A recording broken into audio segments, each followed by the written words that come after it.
Hello, I'm Judith A. Yates, true crime author and criminologist. This is Best True Crime.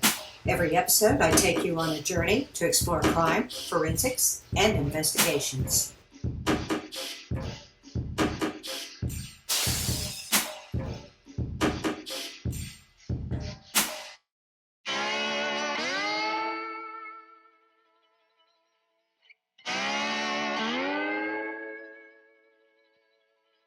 In this episode, we travel to 1857 Utah to witness the Meadows Massacre. It was called the greatest tragedy connected with the history of the state of Arkansas and one of the most picturesque and pathetic spectacles possible. And despite the information we have, we will never have the entire true story. What we do know is, in early spring of 1857, a large, well-equipped train of immigrants left northwest Arkansas for California. Most of the people came from the counties of Carroll, Madison, Searcy, Marion, and Crawford. There was much talk of the trip, especially for those in the White River region who lived 500 miles from the nearest railroad. There were little books, no newspapers, and the journey was the main theme of all get-togethers such as social gatherings and house and barn raisings. Many had never ventured over 20 miles from home. 40-year-old Captain Alexander Fancher of Carroll County was the organizer and commander.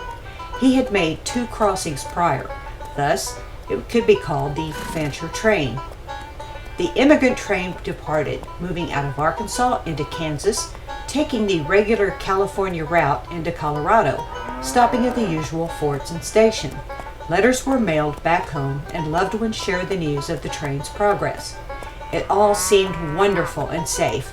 So many hopes and dreams rolling along with the bumps of the wagon wheels and sounds of the livestock. There were about 120 people. Altogether, the party had about 40 wagons, some carriages, a large, healthy herd of cattle, several hundred horses, including a stallion valued at $2,000. The total value of the train was about $100,000, a high number for such a wagon train. The members were prosperous. The trip had been carefully organized. They had planned carefully and prepared for anything that came within traveling along the trail. But none of them planned for what their future held. Letters home were regular until the train reached southern Utah. The train arrived in Salt Lake City, Utah in late August. Salt Lake City had been founded by the Church of Latter-day Saints, also known as Mormons. Mormons had been fleeing persecution for years before finally settling in Salt Lake City. It was because of the political climate in Salt Lake the immigrants were refused stocks. The immigrants had arrived during a serious turning point in history for the Mormons. A new governor was replacing Brigham Young, who was president of the Mormon Church and chief executive of the territorial government. General Aubrey Sidney Young and his army was marching towards Salt Lake City to remove Brigham Young. The summer of 1857 was a hot one, and not just in temperature, because Young had declared martial law. As a result, the mail had been stopped, and this is why the immigrants were refused stocks. Another part of history added fuel to this growing fire. A leader of the church, Parley P. Pratt, was a gifted orator and a smooth talker. While speaking in Arkansas, he converted the wife of a prominent Fort Smith citizen, and she returned to Utah with Parley. Much later, Parley and the new Mrs. Pratt had returned to Arkansas. The husband that she left behind had suspected that she was trying to steal the children, so he chased Parley out of town and killed him. And now, Salt Lake City residents had been told to refuse supplies to all wagon trains. Because of this refusal, the immigrants chose to leave Salt Lake City and instead take the old Spanish Trail. But as the train prepared to leave the Great Utah Basin, it seemed as if they just vanished.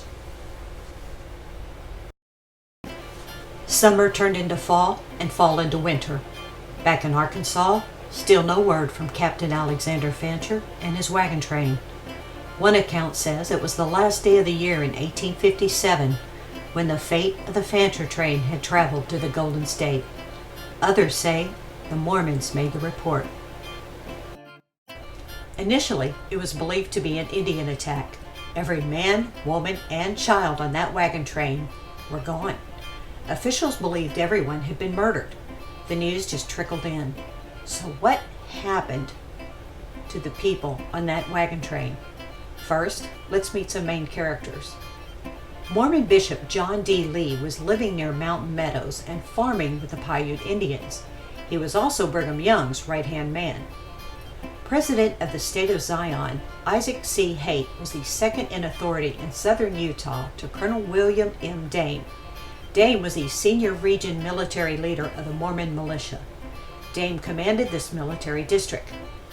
Samuel Knight was a member of that Mormon militia. And at the north end of the valley was the corral and farm of one Jacob Hamblin, sub-agent for the Paiutes. Here's what happened.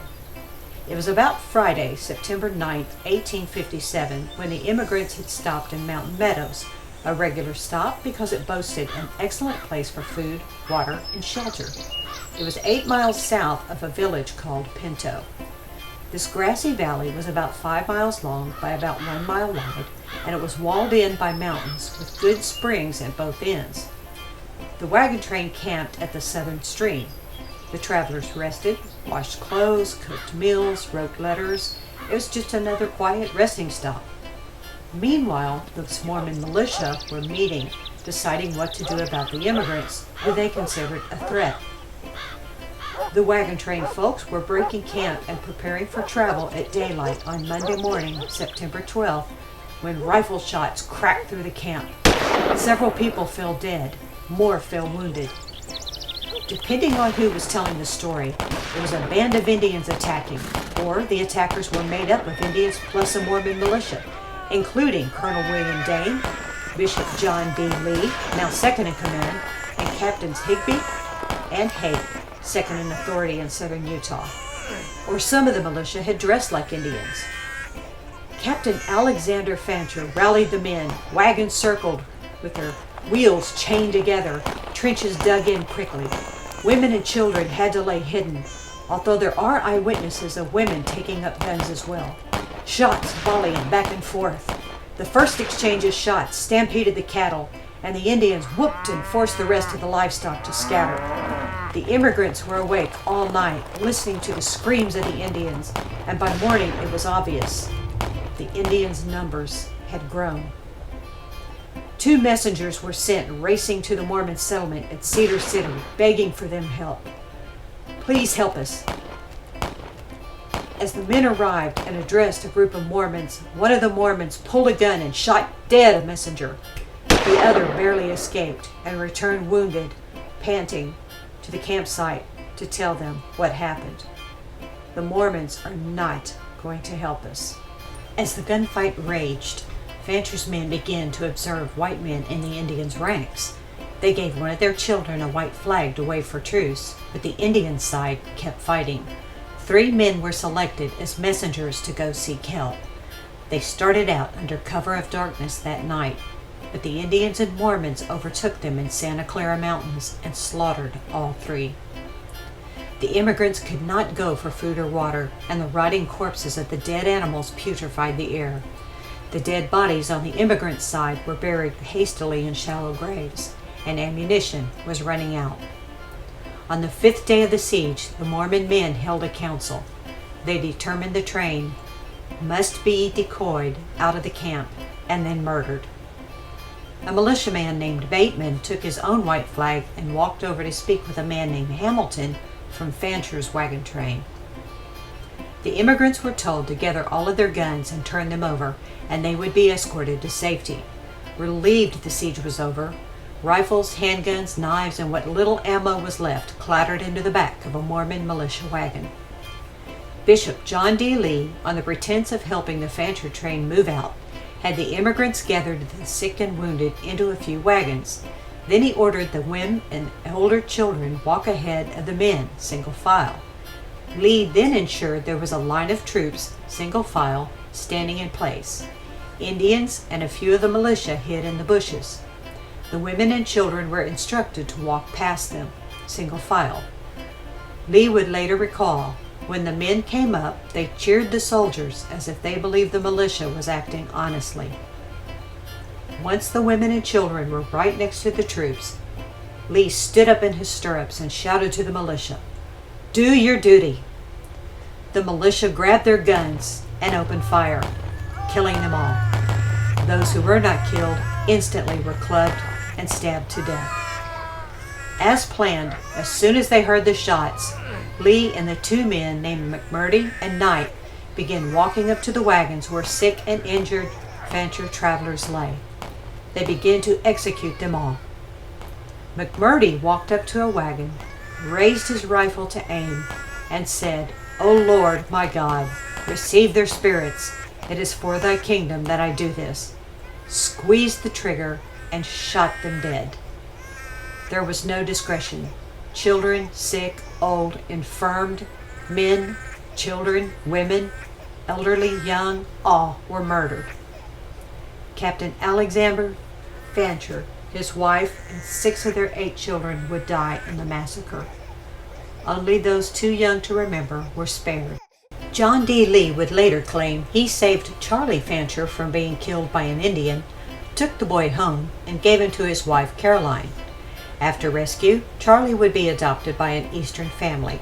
The boy's name changed to William Sloan. Sloan would move back to Utah and end up in prison, where he was called Idaho Bill. Lee then ordered all of the dead to be thrown out and the living children to be taken to Jacob Hamblin's ranch. Lee would later say, "While going back to the brethren, I saw bodies, stripped perfectly naked. It makes me think there were fully 101 killed that day on the mountain meadows." The valuables were taken to the tithing house of the church and stored.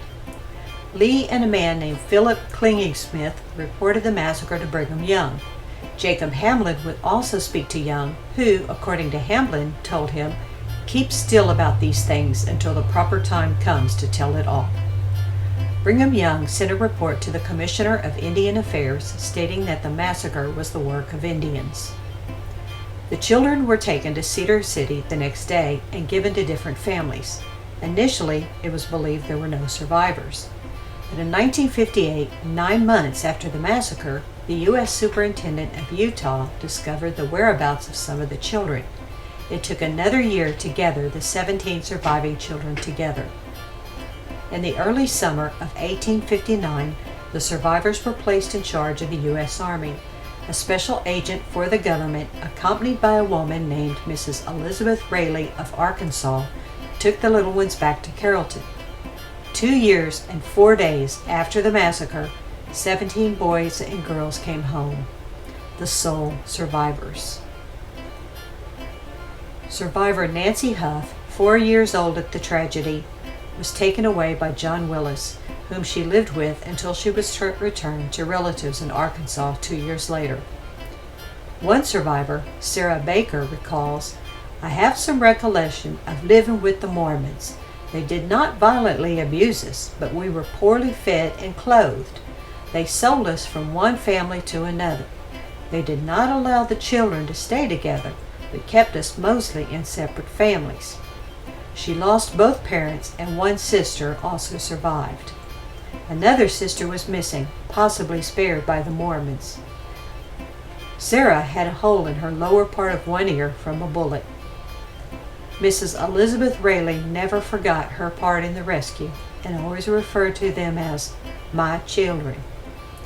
The Carroll County clerk in the mid-1800s, attorney James Polk Fancher, was the nephew of Captain Alexander Fancher. James worked to gain financial retributions for survivors, lobbying Washington for funds. He was never successful. He also attempted to organize a reunion of the 17 survivors. Polk kept in touch with all of them. John D. was the only participant who went to trial. 14 years after the massacre, Brigham Young would cut him from the church. Lee would be tried, found guilty, and put to death by execution squad.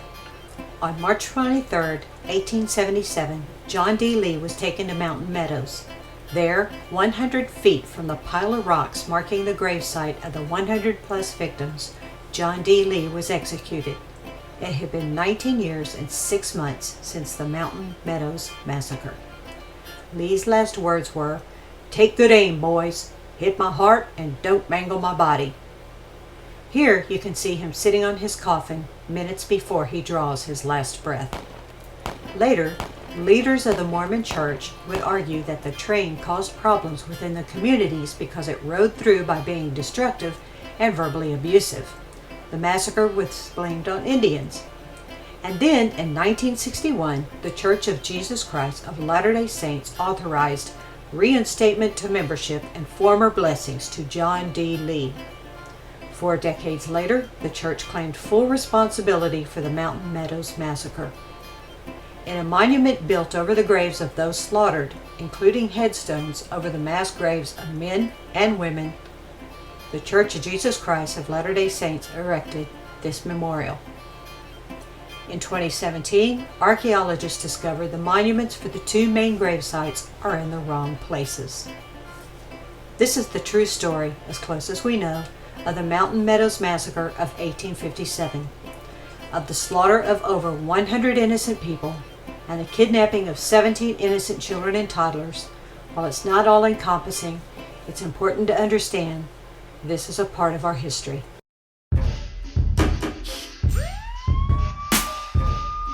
Thank you for joining me on this episode of Best True Crime. I'm Judith A. Yates, and I hope you subscribe.